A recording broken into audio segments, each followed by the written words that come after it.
and gentlemen, and welcome back to Laine's Weekend Anime. Usually this is on Monday, it's on Tuesday.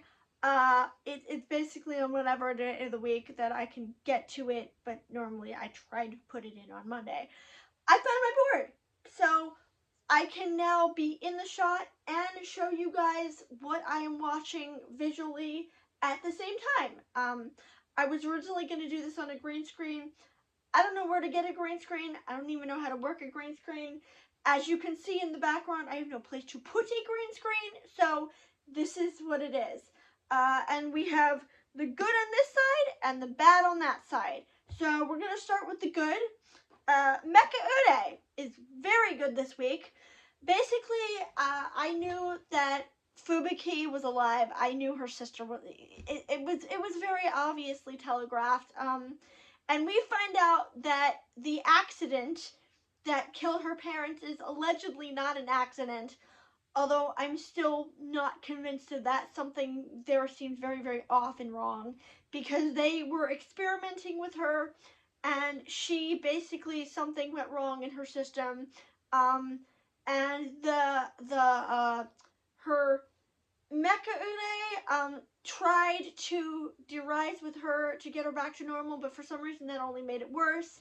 And now she has this thing where her levels, I forget what it's called, arbitrium, I think? Whatever it is to keep her stable, she can't produce it, basically kind of like insulin, and it's going to kill her eventually. So for whatever reason, the Mecha Ude says to Aki, okay, you can fix this by going to kill Hikaru, because his arbitrium is very special, and we need it to fix Fubuki. Why his specifically, I don't know, and I smell a rat with that. But so obviously she's gonna have to go and fight him, and I like the fact that he recruits June, the green-haired kid who wants to figure out what his deal is, and the dude from the first episode who tried to kill them but failed. They all go, and they're gonna try and find Aki. And I like the fact that now that Mecha Ude with that kid whose name I don't remember is not under his control anymore. So, you know, now he's just kind of dragging him around, and it's really funny. Meanwhile, people around the city have started to like spontaneously turn into zombies for no reason, and Arm suspects it has something to do with Fubuki. I suspect it has something to do with Arbitrium and, him, because Fubuki's Arbitrium is basically going to kill her, so maybe, like, having too much of it causes that. Maybe once you drop to a certain level, you turn into a zombie. Maybe the Mecha Udes that were attached to Udes that were, being enslaved, maybe riding with them, caused some kind of anomaly. I don't know, and I'm interested to find out what the answer is. Meanwhile, on ReZero, we officially meet Capella. We met Capella last week, and she demanded the remains of the witch, but Subaru's cube keeps trying to butt in on her, and now she gets pissed off and is like, okay, since people are trying to intrude, now I want the remains of the witch, I want the crystal that holds up the city, and I know that, what's her face, Emilia is going to be forced to marry Regulus, and nobody gets involved in that. Everybody stay out of that. Otherwise, I'm going to kill people right and left. Although, Ada was safe. So, that's what I was worried about. My baby is okay. I was honestly worried he'd been turned into the dragon. There's this giant-ass dragon that she keeps popping up with. And I suspect that she turned somebody into a dragon. But he's fine. We also meet, like I said, we meet Roy, we meet Lai, and there's another one we haven't met yet.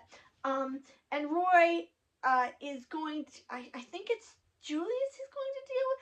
One of them has to deal with him. Subaru and his group have to deal with Capella. Meanwhile, Reinhardt, his father was holding Felt hostage. Why? I don't know. I don't remember why. Maybe they explained that in his previous scene. Maybe I missed it. I don't know, honestly. I don't know what that has to do with the rest of the plot. But for whatever reason, his father was holding Philip hostage, but his father gets beaten down, which is how we find out Otto's okay. And that's honestly mostly what I care about. I care that Otto is okay and he's fine. And they have to formulate a plan to get to Capella. And I'm not gonna lie, that scene where she basically started torturing them. Oh my god, that's brutal. I knew the torture scenes and like watching Subaru get snuffed was going to be bad. Oh, it got worse. It got so much worse. And she's pouring blood onto what's her name? The green-haired girl whose name I don't remember now. She's pouring blood on her face, and it's so creepy. And you can tell it's doing something to her. It's so horrifying. And I'm not saying that in a bad way, by the way. I completely love it. I think it's very, very, like, you know, you want them to succeed. You want them to stop her because she's, like, really, really evil and dangerous. Meanwhile, oh god, what? Sirius confronts somebody. I'm getting these all mixed up because there are so many plot points. There are so many little things going on. But like Sirius confronts somebody. I don't remember who, but there somebody's gonna have to. Maybe it's Garth because Garth is running around the city trying to help Tivy, and that's the thing that happens. So maybe that's it. I like it, and it's still in the good, but the only problem is it's getting so mixed up, and there's so many parts to it that it's becoming kind of convoluted. The part I really care about is stopping Capella. That's the engaging part to me. That's the part I like. Everything else is just like, you know, I'm glad Otto's okay, but other than that, I don't really care. I don't know, Exorcist. So we know at this point that something is going to happen with Yukio, because they managed to beat the one, oh god, his name. I'm bad with names. I'm sorry. I'm really, really, really bad with names. I'm trying to remember his name, but I'm just like really bad with them. The one who was controlling Shura, and he tries to drag Shura underwater. Obviously, she's gonna be okay.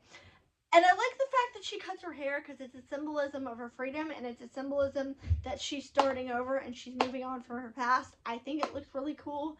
And, you know, I'm worried about Yukio because I think probably that he's going to end up joining the Illuminati.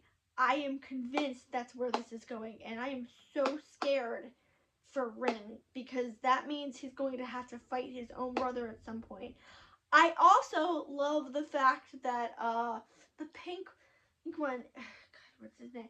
He is still creepy despite being on the same side. They still give him a little bit of creepiness, and it's so clear that he's kind of like manipulative, and you can tell that personality is still there. I love that concept because remember, he is supposed to be a spy for the Illuminati. They now know. The Illuminati does not know. The group, the main characters now know that he is a spy, but they don't fully trust him because of the fact that he's still a spy. And I like the fact that that personality is bleeding through, so you can't tell when he's speaking to them whether he's being sincere or he's being manipulative, and I love that. But mostly it's the fact that I'm pretty sure Yukio is gonna join the Illuminati. I did think the battle with the wolf demon dragged on just way too long, but other than that, it's still really good. Other than that, it's still really good. I'm sorry, that was my thing. Dragon Ball Daima is good this week, mostly because we get to see the extent of Goma's terror. The first half of the episode is really boring, and I was ready to write it off because it's like they're still going through space, they're still dicking around, they're still doing whatever. And then we get to a village where we see that Goma is forcing the citizens to pay tithes to him, and or we see that the original king was forcing the citizens to pay tithes to him, but now they're gonna have to pay more, and anybody who doesn't pay more, bad things will happen to them. So basically, he's a tyrant who's forcing his land, kind of like what's his name, King John, the sheriff of Nottingham. And the sheriff of Nottingham was forcing his peasants, forcing his people to pay a very unjust tax until Robin Hood came along and stopped him. I'm kind of starting to get that feeling with the show. We also meet a girl who is basically the new member of the group, and she jumps in, she stops them, but of course Goku and his group have to save her, and she decides to tag along with them to figure out what's gonna happen. I like her. I think she's very fun, and her dynamic with the group is very neat. But I want to get back to Goma, because my Shotaro has not been in the show for 3 whole episodes, and he is the thing I came into this show for, and I'm really annoyed by that. We also have Do-Over Damsel, and it's in the good, mostly because of the fact that the ending, they're setting up for something very interesting. Hades saves her, blah, blah, blah, blah, blah, blah, blah, blah, and he forces them all to bow to him. I thought that was kind of neat, but we've seen that before. But then we find out that Jill's fiance, ex-fiance, the sister fucker. I'm sorry, it's true. Because remember, in the beginning of the show, the reason that he wanted her imprisoned and executed was because she caught him banging his sister. Basically, she caught him banging his sister, and he wanted to cover himself up over himself. So he is coming back for her, and that should make for a very interesting dynamic. Meanwhile, in the bad, we still have Aquatrip. Mostly because I am getting very bored without the character I came into this show for. Don't get me wrong, it's cute. This week, as I alluded to last week, Chroma decides to give up villainy, and he is replaced by somebody named Hugh, who's this huge guy, who's this huge guy in a suit of armor. But Hugh, of course, is as much as a dweeb as he is, and they end up intervening when he goes amok, and Chroma decides to come back to villainy, blah, blah, blah, blah, blah. Where is Shotaro? I really want to know. I know it's a stupid reason to not like a show. I don't dislike the show, but I came into this show specifically for him. And we are now going to be on episode 7. And he's not here. And if we get to episode 10 and he's not here, I am going to be royally angry. Because I hate it when shows do that. It's a huge mark in a show where you put a character, he's in the poster. In the damn poster. And you're not putting him in the show until like 10 episodes in. Also, there's another character in the poster. I haven't seen him either yet. Or her. I don't know. But it's really irritating. And finally, Arifureta. I haven't talked about Arifureta much. I've been watching it on and off. It's okay. The big problem is that, like I said last week, they have to stop this girl. They have to infiltrate this ball. Why, I don't actually know why they're infiltrating this ball. Hajime saved her from her rapist fiance, who, mind you, is a grown man, and she's like 10 years old, so ew.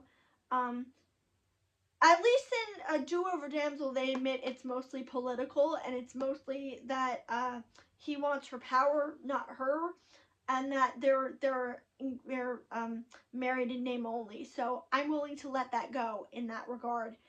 But in this case, ew. And I thought we were supposed to be dealing with the demons. I thought the demons were the interesting part of this show for me, and we haven't like dealt with them. Now it's like political marriages, and like I do like the fact that Hajime just doesn't give you shits, and basically every answer is yeah, whatever, okay, whatever works, and basically he snarks and is sly at every single answer. That's the one thing about this show I actually really like is his I don't care attitude. But other than that, that is it for this week. And next week I will be back with my board for more seasonal hijinks.